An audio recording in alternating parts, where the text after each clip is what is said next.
15 साल में जितने भी महिलाओं पर अत्याचार के प्रमुख केस है, पाताल से भी इनके आरोपियों को ढूंढकर जेल की सलाखों के पीछे पहुंचाया जाए।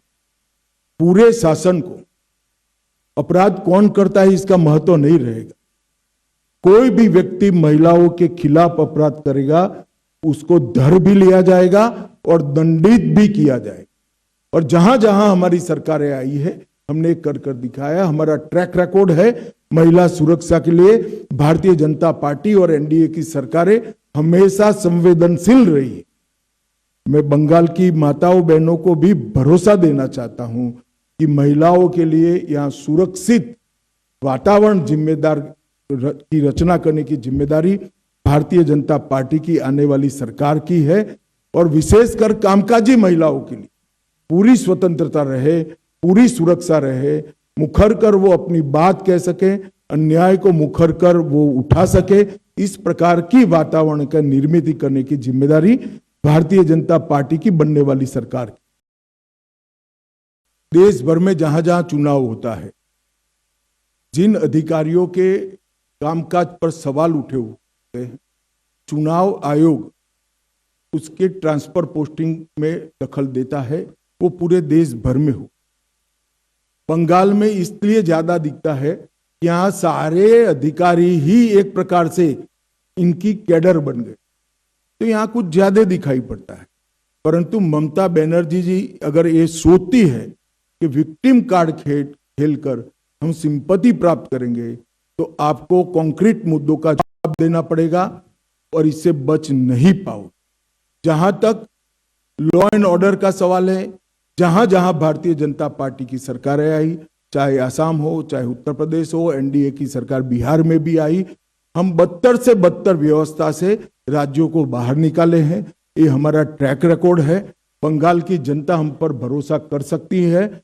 हम बदतर से बदतर हालत वाले राज्यों से एक अच्छे सुशासित राज्यों में परिवर्तन करने का हमारा ट्रैक रिकॉर्ड है और बंगाल में भी हम इसको आगे बढ़ाएंगे। बंगला अस्मिता पर भी ढेर सारे हमले किए हैं। संसद में वंदे मातरम के 150 साल की एक गौरवमयी चर्चा होती है, टीएमसी इसका विरोध करती है। बांग्ला पाठ्य पुस्तकों में उर्दू शब्द शामिल कर दिए जाते हैं। खुदीराम बोस के लिए पाठ्य पुस्तक में अपशब्द कहे जाते हैं। सनातन धर्म के लिए गंदा धर्म ऐसा धड़ल्ले से बोला जाता है। हरिचंद और गुरुचंद ठाकुर के पवित्र नामों को भी अपमानित किया जाता है। मैं नहीं मानता कि आज का बंगाल कवि गुरु का बंगाल रह गया है। ममता बनर्जी के शासन में बंगाली अस्मिता भी नीचे नीचे नीचे पाताल तक पहुंच, तुष्टिकरण की इंतहा कर ममता बनर्जी जी ने रख दिए। मैं आज बंगाल की जनता को बताना चाहता हूं, अल्पसंख्यक का बजट लास्ट बजट के अंदर 5,713 करोड़। ऐसा न मानिए कि मैं अल्पसंख्यक के बजट का विरोध, आपको जो रखना है वो रखिए, मगर उसके अनुपात में पिछड़ा वर्ग की संख्या 3 गुना है और पिछड़ा वर्ग के लिए आपका बजट है, ओबीसी के लिए बजट है 2533 करोड़। कम संख्या होने के बावजूद अल्पसंख्यकों का बजट 5713 करोड़ और ज्यादा संख्या होने के बावजूद पिछड़ा वर्ग का बजट 2533 करोड़। आज बंगाल की जनता को यह सत्य जानना चाहिए। बंगाल की जनता को यह भी जानना चाहिए कि 77 समुदायों को ओबीसी में ममता बनर्जी की सरकार ने जोड़ा, उसमें से 75 समुदाय मुस्लिम थे। क्या और कोई ओबीसी है ही नहीं? किस प्रकार से आप शासन चलाना चाहती हैं? धर्म के आधार पर ओबीसी तय होगा, ये लंबा नहीं चलेगा। महिला मुख्यमंत्री हैं, वो स्वयं महिला है। उनके शासन में महिलाओं का हाल पूरे देश में सबसे खराब है। 34,738 मामले महिलाओं के खिलाफ दर्ज किए गए। टीएमसी द्वारा, इनकी कैडर के द्वारा महिला पर अपराध के केस में खुलेआम संरक्षण दिया गया। आरजी करके केस में जो आरोपियों के वकील होते हैं, इनको इनाम में राज्यसभा दिया जाता है। और संदेश खाली में धड़ल्ले से आदिवासी महिलाओं का शोषण हुआ, वो भी तृणमूल कांग्रेस का पदाधिकारी था। कस्बा लॉ कॉलेज के बलात्कार में चुप्पी साध ली गई। पार्क स्ट्रीट बलात्कार को ममता बनर्जी ने घड़ी हुई घटना बताया। हंसकाली पीड़िता के केस में टीएमसी नेता के एक बेटे ने बलात्कार किया, तो टीएमसी के नेताओं ने उसके महिला के चरित्र पर ही सवाल उठा दिए।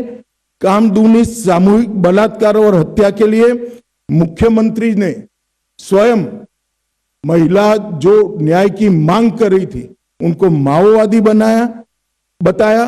दुर्गापुर मेडिकल छात्रा के सामूहिक बलात्कार में महिलाओं पर सवाल उठा दिए गए कि आप बाहर क्यों जाती हैं। किस प्रकार का बंगाल आपने बनाकर रखा है, जहां मुख्यमंत्री स्वयं कहती है कि महिलाओं को बाहर नहीं निकलना। मैं आज ममता बनर्जी जी को स्पष्ट पूछना चाहता हूं कि घुसपैठिए इतने आ गए कि आपकी सरकार सो रही है।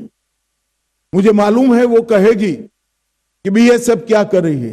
बीएसएफ तभी रोक सकती है जब आप बॉर्डर पर बाड़ लगाने की हमें भूमि दे। 600 किलोमीटर बाढ़ अधूरी रह गई। हमारे होम सेक्रेटरी यहां आकर आपको मिलकर गए, मैं खुद आकर आपकी ऑफिस में मिलकर गया, मगर आपने बाढ़ लगाने की भूमि नहीं दी, क्योंकि घुसपैठियों की वोट बैंक आप बनाना चाहते। हमने कोई पॉलिटिकल ईगो नहीं रखा।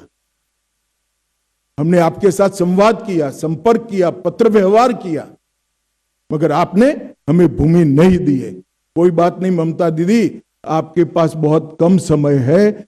6 मई को भारतीय जनता पार्टी की सरकार बनेगी और 45 दिन में सभी भूमि बाढ़ के लिए जो उपलब्ध कराना है वो भारत सरकार को बंगाल की भारतीय जनता पार्टी की सरकार उपलब्ध करा देगी और हम घुसपैठ को रोकेंगे।